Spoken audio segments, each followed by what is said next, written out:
بسم الله الرحمن الرحيم قل هو الله أحد الله الصمد لم يلد ولم يولد ولم يكن له كفوا أحد.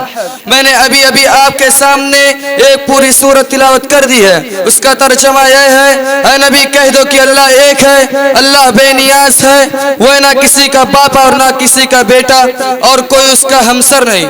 کیا یہ حقیقت نہیں ہے کہ جب ہم تاروں بھرے آسمان, چوڑی چکلی زمین, اتھا سمندر, اونچے پہاڑوں, بہتے دریا دیکھتے ہیں تو بے ساختہ یہ خیال آتا ہے کہ اس کائنات کا کوئی حاکم ہے جس نے ان چیزوں کی تخلیق کی ہے. پھر ہم ایک قدم آگے اور بڑھاتے ہیں اور سوچتے ہیں کہ رات آتی ہے, دن رخصت ہو جاتا ہے, صبح ہوتی ہے, شام ہوتی ہے, کائنات کا نظام بدے ٹکے اصولوں کے مطابق چل رہا ہے, کہیں سے کوئی خرابی نہیں. شمس و قمر اپنے وقت پر نکلتے ہیں اور وقت پر ڈوبتے ہیں. تو بے ساختہ یہ کہنا پڑتا ہے کہ اس کائنات کا کوئی حاکم ہے جسے کسی کے تعاون کی ضرورت نہیں, جو سارے جہان سے بے نیاز ہے, کسی کا احسان مند نہیں, وہ جو چاہے کرتا ہے, اسے کوئی روکنے والا نہیں. کیونکہ اگر کوئی روکنے والا ہوتا تو دنیا کا نظام اس اچھے ڈھنگ سے نہ چلتا. لو کان فیہما آلہۃ الا اللہ لفسدتا, اگر دونوں میں یعنی زمین و آسمان میں اللہ کے علاوہ اور کوئی معبود ہوتا تو یہ دونوں ٹوٹ پھوٹ جاتے. جب کسی ملک میں دو بادشاہ نہیں رہ سکتے, کسی بھی ادارہ کے کئی صدر نہیں ہوتے, تو بھلا اس کائنات کے کئی حاکم کیسے ہو سکتے ہیں؟ محترم دوستوں, ہماری یہ باوقار مجلس اپنے کئی صدر چن لے تو کیا یہ مجلس چل سکتی ہے؟ کیا لوگ ہمیں بیوقوف نہ کہیں گے؟ تعجب ان لوگوں پر جو سارے جہان کے کئی صدر مانتے ہیں, کوئی باپ بیٹا اور روح القدس کا نظریہ تراشے ہوئے ہیں, اور کوئی ہزاروں دیوی اور دیوتاؤں کو پرمیشور کا ساجی بناتا ہے. مگر بڑے افسوس کی بات ہے کہ لوگ انہیں بیوقوف کہتے ہوئے ہچکچاتے ہیں. حضرات, ممکن ہے کہ دوران تقریر اس حقیر سراپا تقصیر سے کچھ غلطیاں ہو گئی ہو. میں بھی اور انسانوں کی طرح ایک انسان ہوں, اس لیے مجھ سے کچھ غلطیاں ہو جانا حیرت کی بات نہیں. آپ حضرات سے گزارش ہے کہ مجھے مطلع فرمائیں کہ میں نے کون سی باتیں غلط کہی ہے تاکہ میں آئندہ اسے غلطی نہ کروں. اس شعر کے ساتھ میں اپنی تقریر ختم کرتا ہوں. نقش توحید کا ہر دل پہ بیٹھایا ہم نے, زیر خنجر سے بھی یہ پیغام سنایا ہم نے. کس کی ہیبت سے صنم سہمے ہوئے رہتے تھے, کس کی ہیبت سے صنم سہمے ہوئے رہتے تھے, منہ کے بل گر کے هو اللہ احد کہتے تھے. وما علینا وبرکاتہ. نحمد ونصلی علی رسول الکریم. اما بعد, قال النبی صلی اللہ علیہ وسلم الکذب یہلک, او کما قال رسول اللہ صلی اللہ علیہ وسلم. میں نے آپ کے سامنے حدیث پاک کا ایک ٹکڑا پڑھا ہے جس میں پیارے نبی صلی اللہ علیہ وسلم نے ارشاد فرمایا کہ جھوٹ ہلاک کرنے والا ہے. پیارے نبی صلی اللہ علیہ وسلم سے پوچھا گیا کیا مومن بزدل ہو سکتا ہے؟ فرمایا ہاں ہو سکتا ہے. پوچھا گیا کیا مومن ڈرپوک ہو سکتا ہے؟ فرمایا ہاں ہو سکتا ہے. پوچھا گیا کیا مومن بخیل ہو سکتا ہے؟ فرمایا ہاں ہو سکتا ہے. پوچھا گیا کیا مومن کنجوس ہو سکتا ہے؟ فرمایا ہاں ہو سکتا ہے. پوچھا گیا کیا مومن جھوٹا ہو سکتا ہے؟ فرمایا مومن جھوٹا نہیں ہو سکتا. میرے پیارے بھائیوں اور بہنوں, جھوٹ بولنے والا کبھی کامیاب نہیں ہوتا. جھوٹ بولنے والا لوگوں کی نظروں سے گر جاتا ہے. اگر وہ کبھی سچ بھی بولے, لوگ یہی سمجھتے ہیں کہ جھوٹ بول رہا ہے. اس لیے ہمیشہ سچ بولنے کی کوشش کرنا چاہیے, چاہے اس میں کتنا ہی نقصان ہو. اب میں اپنی بات ختم کرتی ہوں. وما علینا الا البلاغ. ماشاءاللہ, السلام علیکم ورحمۃ اللہ وبرکاتہ. بہت خوب. کعبے کی رونق, کعبے کا منظر, اللہ اکبر, اللہ اکبر.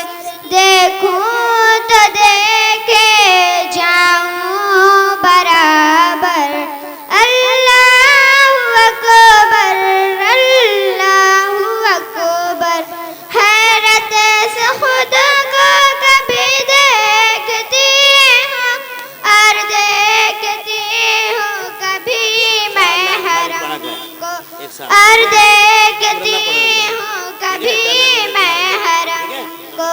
لایا کہاں مجھ کو میرا مقدر, لایا کہاں مجھ کو میرا مقدر.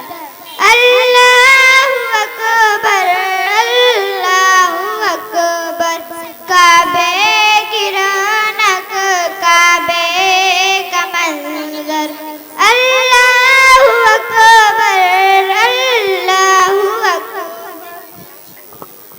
السلام علیکم. الذي أنزل القرآن في شهر رمضان والصلاة والسلام على محمد خير الأنام وعلى آله وأصحاب الكرام إلى يوم القيامة. أما بعد قال الله تعالى في القرآن المجيد أعوذ بالله من الشيطان الرجيم بسم الله الرحمن الرحيم يا أيها الذين آمنوا كتب عليكم الصيام كما كتب على الذين من قبلكم لعلكم تتقون. صدق اللہ العظیم. جناب صدر اور محترم دوستو، ابھی میں نے آخری خطاب باثواب کی ایک آیت تلاوت کی ہے جس کا ترجمہ یہ ہے: اے ایمان والو، تم پر روزے فرض کیے گئے جیسے کہ تم سے پہلے امتیوں پر فرض کیے گئے تھے تاکہ تم متقی بن جاؤ. اسلام کی بنیادی تعلیمات میں ایمان، نماز اور زکوٰۃ کے بعد روزہ کا درجہ ہے. رمضان کے پورے ماہ کے روزے مسلمانوں پر فرض کیے گئے ہیں. جو شخص بلا عذر شرعی رمضان کا ایک روزہ بھی چھوڑ دے تو یہ بہت بڑا گنہگار ہے. فرمایا ہمارے آقا و مولا جناب محمد رسول اللہ صلی اللہ علیہ وسلم نے کہ بلا عذر کوئی ایک روزہ بھی چھوڑ دے، وہ اگر اس کے بدلے میں ساری عمر بھی روزہ رکھے تو بھی اس کا حق ادا نہ ہو سکے گا. محترم حضرات، روزہ ایک ایسی عبادت ہے جو صرف اسلام ہی میں فرض نہیں ہوا بلکہ دنیا میں جتنے مذاہب ہوتے ہیں یا سب میں کسی نہ کسی شکل میں روزہ کا وجود ہے. ہندو ہے، عیسائی، بدھ ہے یا موسائی، سبھی روزہ رکھتے ہیں. توریت و انجیل کی صفات گواہ ہے. تاریخ اور عقائد بتاتے ہیں کہ روزہ ایک ایسی عبادت ہے جو ہر دور میں ادا کی گئی ہے. روزہ کیا ہے؟ ایک ایسا عمل ہے جو ہمیں فرشتوں کی صف ملا کر کھڑا کرتا ہے. فرشتے نہ کھاتے نہ پیتے، ان کی پوری زندگی احکام الہی کی تعمیل میں گزرتی ہے. واقعہ ہے کہ رمضان کا مہینہ تربیت کا مہینہ ہے. آپ کا جی چاہے آپ شیریں سے لطف اندوز ہو مگر نہیں پیتے. آپ کے روح بھر لذیذ کھانے ہیں مگر آپ ان کی طرف آنکھ اٹھا کر بھی نہیں دیکھتے. آپ کا نفس چاہتا ہے مگر آپ اسے لگام دے دیتے ہیں. یہ حرکت ایک دو دن نہیں پورے ایک ماہ کی جاتی ہے. آپ خود ہی تصور فرما لیں کہ نفس کو کنٹرول کرنے کا ایک کتنا بہترین طریقہ ہے. روزہ ہمیں سکھاتا ہے کہ ہمیں وہی کرنا چاہیے جو سب سے بڑے سرکار کی مرضی ہے. ہمیں اسی طرح رہنا چاہیے جیسا کہ مالک کائنات چاہتا ہے.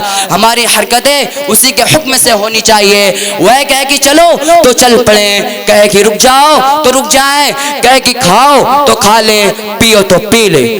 اور اگر کہے کہ نہ کھاؤ اور نہ پیو تو پھر ہمیں اس کے حکم کے سامنے سر جھکانا لازمی ہے.